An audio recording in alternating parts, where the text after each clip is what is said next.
Hello friends, आज मैं गेहूं के आटे और आलू से बहुत ही टेस्टी नाश्ते की रेसिपी बनाना बताऊंगी, जिसे आप एक बार बनाएंगे तो इसे बार बार बनाकर खाना पसंद करेंगे और बच्चों को तो बहुत पसंद आएगा। आज की मेरी ये नाश्ते की रेसिपी आप लोगों को पसंद आए तो प्लीज मेरे चैनल को सब्सक्राइब करें, वीडियो को लाइक करें और कमेंट बॉक्स में बताएं कि आज की मेरी ये नाश्ते की रेसिपी आप लोग को कैसी लगी। तो चलिए हम रेसिपी बनाना शुरू करते हैं। तो नाश्ता बनाने के लिए ये मैंने 200 ग्राम पनीर लिया है। पनीर को चाकू के सहायता से इस तरीके से हम इसे पहले 3 हिस्सों में काट लेते हैं।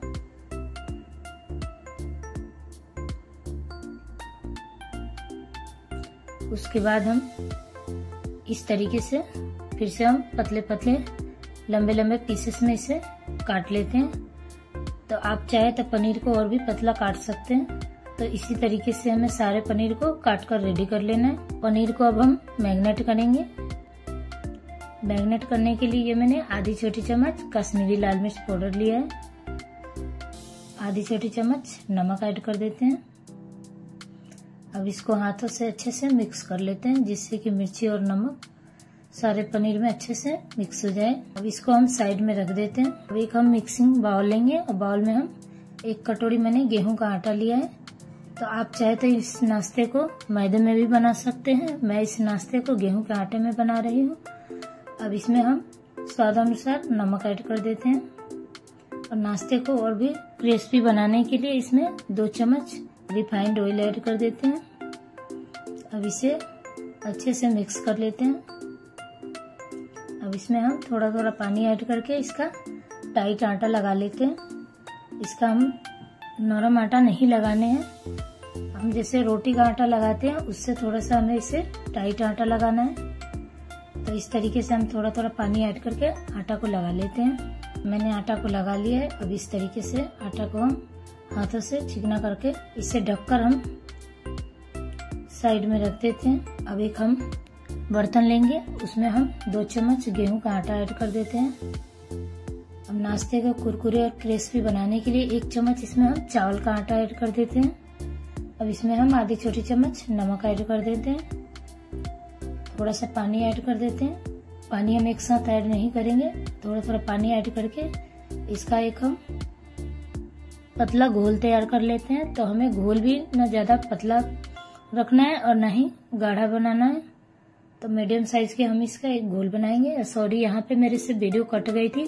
तो इसमें हम आधी छोटी चम्मच कुटी हुई लाल मिर्च और 1 चम्मच सफेद तिल और बारीक कटा हुआ थोड़ा सा धनिया ऐड करके मिक्स कर लेते हैं।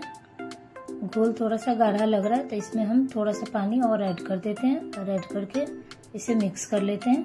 घोल तैयार है। घोल को हम साइड में रख देते हैं। अब हम चलते हैं स्टफिंग बना लेते हैं। तो स्टफिंग बनाने के लिए ये मैंने 2 उबला हुआ आलू लिया है। अब आलू को हम इस तरीके से कद्दूकस कर लेते हैं। अब आलू में हम कुछ चीजें और ऐड कर देते हैं। तो ये मैंने आधी बारीक कटा हुआ प्याज लिया है, बारीक कटी हुई थोड़ी सी हरा धनिया, 1 बारीक कटी हुई हरी मिर्च, कद्दूकस किया हुआ थोड़ा सा अदरक, कद्दूकस किया हुआ थोड़ा सा लहसुन लिया है। आप चाहे तो अदरक लहसुन का पेस्ट भी ऐड कर सकते हैं। तो इन सारी चीजों को हम आलू में ऐड कर देते हैं। अब इसमें हम कुछ मसाले ऐड कर देते हैं। तो नाश्ते को चटपटा बनाने के लिए आधी चम्मच हम इसमें चाट मसाला ऐड कर देते हैं। आप चाहे तो चाट मसाला की जगह पे आप आमचूर पाउडर भी ले सकते हैं। अब इसमें हम आधी चम्मच कुटी हुई लाल मिर्च पाउडर ऐड कर देते हैं। आधी छोटी चम्मच धनिया पाउडर ऐड कर देते हैं। स्वाद अनुसार नमक ऐड कर देते हैं। अब इन सारी चीजों को हाथों से अच्छे से मिक्स कर लेते हैं। स्टफिंग बनकर रेडी हो चुका है। स्टफिंग को हम साइड में रख देते हैं। अब चलते हैं हम नाश्ता बना लेते हैं। तो नाश्ता बनाने के लिए हम आटा को चेक कर लेते हैं। तो आटा को हम इस तरीके से चॉपर बोर्ड पर रखकर इसे एक बार फिर से मसलते हुए चिकना कर लेते हैं। अब आटे में से हम 2 पार्ट कर देते हैं। तो एक लोई को हम लेंगे और इस तरीके से हम इसे हाथों से चिकना कर लेते हैं। अब इसे हम सूखे आटे में कोट कर लेते हैं और कोट कर इसे हम बेल लेते हैं। तो इसको हम ना ज्यादा मोटा बेलेंगे ना ज्यादा पतला बेलेंगे। तो आप देख सकते हैं इस तरीके से मैंने इसको बेल कर रेडी कर लिया है। अब नाश्ते को एक शेप में बनाने के लिए इसको हम किनारे के पार्ट को इस तरीके से काट कर हटा देते हैं। अब हम स्टफिंग लेंगे और स्टफिंग को आटे के ऊपर ऐड कर देते हैं और इस तरीके से हम इसे पूरे में इसे फैला देते हैं। अब इसके ऊपर हम टमाटो केचप लगा देते हैं, आप चाहे तो हरी चटनी भी लगा सकते हैं। अब इसको हम चाकू के सहायता से इस तरीके से काट लेते हैं। तो आप नाश्ता को इस तरीके से छोटे बड़े अपने हिसाब से पीसेस में इसे आप काट सकते हैं। फिर से हम घुमाकर इसे बीच से काट देते हैं। अब हम एक नाश्ता को लेंगे, जो हमने पनीर को मैरिनेट करके रखे थे, पनीर के हम एक पीस को लेंगे इस तरीके से नाश्ते के बीच में रखकर, और नाश्ते को हम एक तरफ से उठाकर इस तरीके से हम इसे बंद कर देते हैं। तो इसी तरीके से हमें नाश्ते को बनाकर रेडी कर लेना है। एक नाश्ते को मैं आप लोग को और बनाकर दिखाती हूँ। तो सेम तरीके से हम पनीर के पीस लेंगे, बीच में रखकर एक तरफ से हम रोटी को उठाकर इस तरीके से हम बंद कर देंगे। तो इसी तरीके से हमें सारे नाश्ते को बनाकर रेडी कर लेना है। सारे नाश्ते बनाकर मैंने रेडी कर लिया है। अब चलते हैं हम इसे फ्राई कर लेते हैं। तो फ्राई करने के लिए मैंने ऑयल को पहले से गर्म कर लिया है।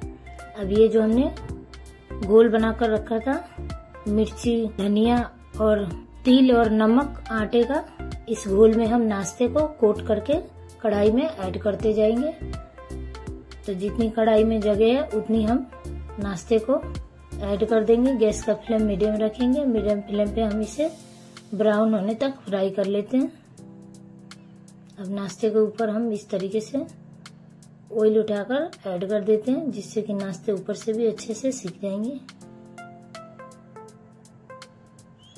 अब नाश्ते हल्के से सिक चुके हैं, तो इसे हम पलट देते हैं। इसी तरीके से उलटते पलटते हुए हमें नाश्ते को ब्राउन होने तक सेक लेना है। नाश्ते को सेक लिया, तब नाश्ता को हम प्लेट में निकाल लेते हैं। तो इस तरीके से हम टिश्यू पेपर लगाकर इसे निकाल लेते हैं, जिससे कि जो भी एक्स्ट्रा ऑयल होगा वो सारा टिश्यू पेपर एब्जॉर्ब कर लेगा। बचे हुए भी नाश्ते को हमें इसी तरीके से फ्राई कर लेना है। सारे नाश्ते को बनाकर रेडी कर लिया। अब चलते हम इसे सर्व कर लेते हैं। तो मैंने इस नाश्ते को सर्व कर लिया है।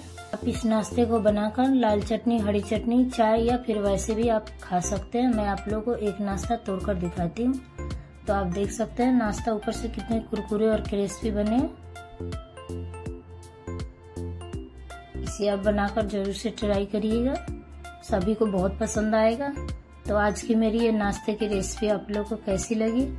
उम्मीद करती हूँ ये रेसिपी आप लोगों को बहुत पसंद आई होगी। तो अगली बार फिर मिलते हैं नेक्स्ट वीडियो में नई रेसिपी के साथ। तब तक के लिए बाय बाय।